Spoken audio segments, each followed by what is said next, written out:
Hi dears, welcome to Tooth File. നാളെ 31/5/2024 നമ്മുടെ JCIയുടെ syllabus oriented study പ്ലാനിലെ 9ാമത്തെ ദിവസമാണ്. നമ്മൾ നാളത്തെ ടോപ്പിക് എന്ന് പറയുന്നത് പാർട്ട് 3-ലെ IT ആൻഡ് സൈബർ ലോയിലെ ഒരു പാർട്ടാണ് നാളെ പഠിക്കുന്നത്. അതിൻ്റെ അകത്ത് ഇൻപുട്ട് ഡിവൈസസ്, ഔട്ട്പുട്ട് ഡിവൈസസ് നമ്മൾ ഓൾറെഡി കവർ ചെയ്തു. ഇനി നമുക്ക് പഠിക്കാനുള്ളത് മെമ്മറി ഡിവൈസസ് ആണ്. മെമ്മറി ഡിവൈസിലെ പ്രൈമറി മെമ്മറി ഡിവൈസസ് ആണ് നമ്മൾ നാളെ പഠിക്കേണ്ടത്. അപ്പോൾ കമ്പ്യൂട്ടറിൽ കുറച്ച് പോർഷനേ പഠിക്കാനുള്ളൂ. അപ്പോൾ അതുകൊണ്ട് എല്ലാ ഫ്രൈഡേയും കമ്പ്യൂട്ടറിൻ്റെ ടോപ്പിക്ക് ഫ്രൈഡേ ഇടുമ്പോൾ നിങ്ങൾ അതിൻ്റെ കൂടെ തന്നെ അതിന് മുമ്പത്തെ വീക്കിലെ ഇപ്പം നമ്മൾ ഫസ്റ്റ് വെനസ്ഡേ, തേഴ്സ്ഡേ, ഫ്രൈഡേ 3 ദിവസം പഠിച്ച കണ്ടൻസ് നമുക്കുണ്ട്. അത് നിങ്ങൾ റിവൈസ് ചെയ്യുക. ദെൻ സാറ്റർഡേ, സൺഡേയിൽ ഈ വീക്കിൽ ഫുൾ കണ്ടൻറ്റ് ടോപ്പിക്സ് റിവൈസ് ചെയ്യുക. അപ്പം നാളത്തെ ടോപ്പിക്ക് എന്ന് പറയുന്ന മെമ്മറി ഡിവൈസിലെ പ്രൈമറി മെമ്മറി ഡിവൈസസ്. അപ്പം നമ്മൾ കഴിഞ്ഞ ക്ലാസ്സിൽ കമ്പ്യൂട്ടറിൻ്റെയിൽ നമ്മൾ എടുത്തതാണ് ഇൻപുട്ട് ഡിവൈസസും ഔട്ട്പുട്ട് ഡിവൈസും. അപ്പം കമ്പ്യൂട്ടറിൻ്റെ പാർട്സ് 3 പാർട്ടായിട്ടാണ് മെയിനായിട്ട് ഡിവൈഡ് ചെയ്തിരിക്കുന്നത്. എന്തൊക്കെയാണ്? Input, CPU, input device, output device, then CPU, central processing unit. ഇൻപുട്ടും ഔട്ട്പുട്ടും നമ്മൾ ഫസ്റ്റ് ക്ലാസ്സിൽ കംപ്ലീറ്റ് ചെയ്തിരുന്നു. ദെൻ നമുക്കിനി പഠിക്കേണ്ടത് എന്താണ്? CPU, central processing unit.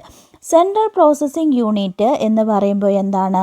Central processing unit ആണ് കൺട്രോൾ ചെയ്യുന്ന overall function of A computer. ഒരു കമ്പ്യൂട്ടറിൻ്റെ ഓവറോൾ ഫങ്ഷൻ കൺട്രോൾ ചെയ്യുന്നത് സെൻട്രൽ പ്രോസസ്സിംഗ് യൂണിറ്റ് ആണ്. CPU ൻ്റെ ഫുൾ ഫോം എന്താണ്? Central processing unit.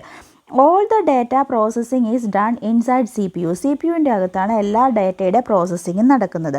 പിന്നെ CPU അറിയപ്പെടുന്നത് എന്താണ്? CPU ആണ് കമ്പ്യൂട്ടറിൻ്റെ ബ്രെയിൻ എന്നറിയപ്പെടുന്നത്. CPUവിനെ 3 പാർട്ടായിട്ട് നമ്മൾ ഡിവൈഡ് ചെയ്യുന്നുണ്ട്. Arithmetic and logic unit, control unit, memory unit. അപ്പോൾ arithmetic and logic unit, control unit, memory unit. Arithmetic and logic unit എന്താണ്? അരിത്തമെറ്റിക് ആൻഡ് ലോജിക് യൂണിറ്റ് ആണ് ALU എന്നറിയപ്പെടുന്നത്. Arithmetic and logic unit perform all arithmetic and logical operations. Arithmetical and logic unit perform all arithmetical and logical operations. എല്ലാ അരിത്തമെറ്റിക്കലും ലോജിക്കലുമായിട്ടുള്ള ഓപ്പറേഷൻസാണ് arithmetical and logical unit perform ചെയ്യുന്നത്. Then next control unit. Control unit എന്താണ് ചെയ്യുന്നത്? Control and coordinate the functions of all the unit of the computer system. Computer സിസ്റ്റത്തിൻ്റെ എല്ലാ കാര്യങ്ങളെയും എന്ത് ചെയ്യുക? കൺട്രോൾ ചെയ്യുകയും കോർഡിനേറ്റ് ചെയ്യുകയും ചെയ്യുന്ന എല്ലാ ഫങ്ഷൻസിനെയും കൺട്രോൾ ചെയ്യുകയും കോർഡിനേറ്റ് ചെയ്യുകയും ചെയ്യുന്ന യൂണിറ്റാണ് കൺട്രോൾ യൂണിറ്റ്. പ്രോഗ്രാംസും ഇൻസ്ട്രക്ഷനും എന്ത് ചെയ്യുന്നു? പ്രോഗ്രാംസിന് കൊടുക്കുന്ന ഇൻസ്ട്രക്ഷൻസിനെ ഡീകോഡ് ചെയ്യുകയാണ് കൺട്രോൾ യൂണിറ്റ് ചെയ്യുന്നത്. Then memory unit. അതാണ് നമ്മുടെ ടോപ്പിക്കിൻ്റെ പ്രധാന ഭാഗം എന്ന് പറയുന്നത്. നമ്മുടെ സിലബസിൽ മെമ്മറി യൂണിറ്റാണ് ഡീറ്റെയിൽ ആയിട്ട് നമ്മളോട് പഠിക്കാൻ പറഞ്ഞിരിക്കുന്നത്. അപ്പോൾ നമുക്ക് നോക്കാം മെമ്മറി യൂണിറ്റ്. മെമ്മറി യൂണിറ്റ് എന്താണ്? It is used for the storage of data. Data storage ചെയ്യാനാണ് എന്തുപയോഗിക്കുന്നത്? മെമ്മറി യൂണിറ്റ് ഉപയോഗിക്കുന്നത്. മെമ്മറി യൂണിറ്റിനെ ക്ലാസിഫൈ ചെയ്തിരിക്കുന്നത് എങ്ങനെയാണ്? Primary memory and secondary memory. Primary മെമ്മറിക്ക് കമ്പ്യൂട്ടർ സിസ്റ്റത്തിൽ ഡയറക്റ്റ് കമ്മ്യൂണിക്കേഷനാണ് ഉള്ളത്. Then primary memory. Memory which is also known as the main memory. Main memory എന്നറിയപ്പെടുന്ന മെമ്മറി ഏതാണ്? പ്രൈമറി മെമ്മറിയാണ് മെയിൻ മെമ്മറി എന്നറിയപ്പെടുന്നത്. Primary memory is classified into Ram and ROM. Primary memory 2ആയിട്ട് classify ചെയ്തിട്ടുണ്ട്. എന്തൊക്കെയാണ്? റാമും റോമും എന്ന് 2ആയിട്ട് ക്ലാസിഫൈ ചെയ്തിട്ടുണ്ട്. RAM, random access memory. Random access മെമ്മറിയാണ് റാം. റാമിൻ്റെ ഫുൾ ഫോം ചോദിച്ചിട്ടുണ്ട് PSC. റാൻഡം ആക്സസ് മെമ്മറിയാണ്. റീഡ് ആൻഡ് റൈറ്റ് മെമ്മറിയാണ്. Memory which is usually termed as main memory of a system. ഒരു സിസ്റ്റത്തിൻ്റെ മെയിൻ മെമ്മറി എന്നറിയപ്പെടുന്ന ഏതാണ്? റാം ആണ് ഒരു സിസ്റ്റത്തിൻ്റെ മെയിൻ മെമ്മറി എന്നറിയപ്പെടുന്നത്. അതൊരു വോളറ്റൈൽ മെമ്മറിയാണ്. എന്താണ് volatile? It loses its data when computer is turned of.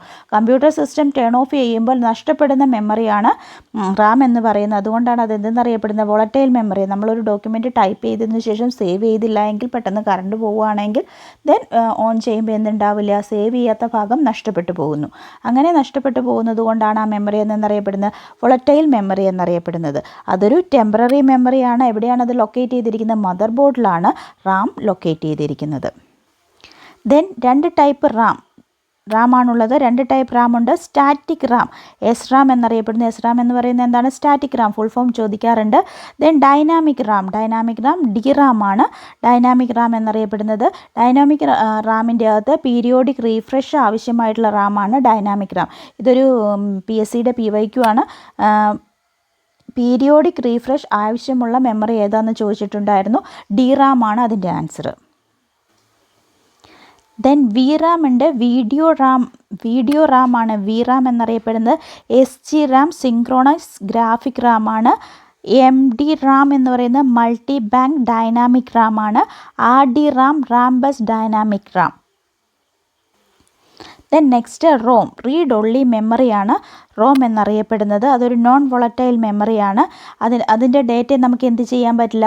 അത് റോമിൽ സ്റ്റോർ ചെയ്തിരിക്കുന്ന ഡേറ്റയെ നമുക്ക് ചേഞ്ച് ചെയ്യാൻ പറ്റില്ല. We cannot change the data stored in ROM. റോമിൽ സ്റ്റോർ ചെയ്തിരിക്കുന്ന ഡേറ്റാസ് നമുക്ക് എന്ത് ചെയ്യാൻ പറ്റില്ല? ചേഞ്ച് ചെയ്യാൻ പറ്റില്ല. അതൊരു പ്രോഗ്രാം ചെയ്തിരിക്കുന്നതാണ്, ഫസ്റ്റ് ആ റോമിൽ വേണ്ടുന്ന കാര്യങ്ങൾ പ്രോഗ്രാം ചെയ്തു വെച്ചിരിക്കുന്നു. അത് പിന്നീട് നമുക്ക് എന്ത് ചെയ്യാൻ പറ്റില്ല? ചേഞ്ച് ചെയ്യാൻ പറ്റില്ല. അതൊരു പെർമനൻറ്റ് മെമ്മറിയാണ്. ഈ റോമിലുള്ള പ്രോഗ്രാംസാണ് അറിയപ്പെടുന്നത് ഫേംവെയർ എന്നാണ് അറിയപ്പെടുന്നത്. Then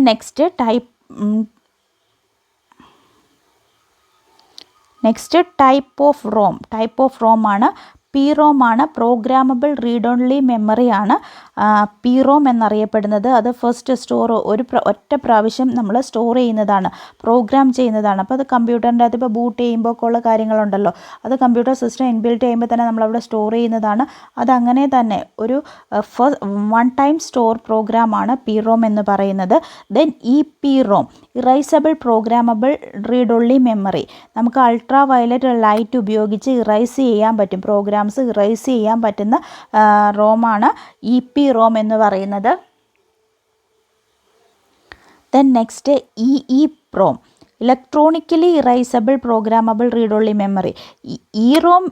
EPROM ultra violet light ഉപയോഗിച്ചാണ് ഇറൈസ് ചെയ്യുന്നതെങ്കിൽ EEPROM എന്ന് വെച്ചാൽ ഇലക്ട്രിക് ലൈറ്റിൽ ഉപയോഗിച്ച് ഇറൈസ് ചെയ്യാൻ പറ്റുന്ന പ്രോഗ്രാമബിൾ റീഡ് ഓൺലി മെമ്മറിയാണ് EEPROM എന്നറിയപ്പെടുന്നത്.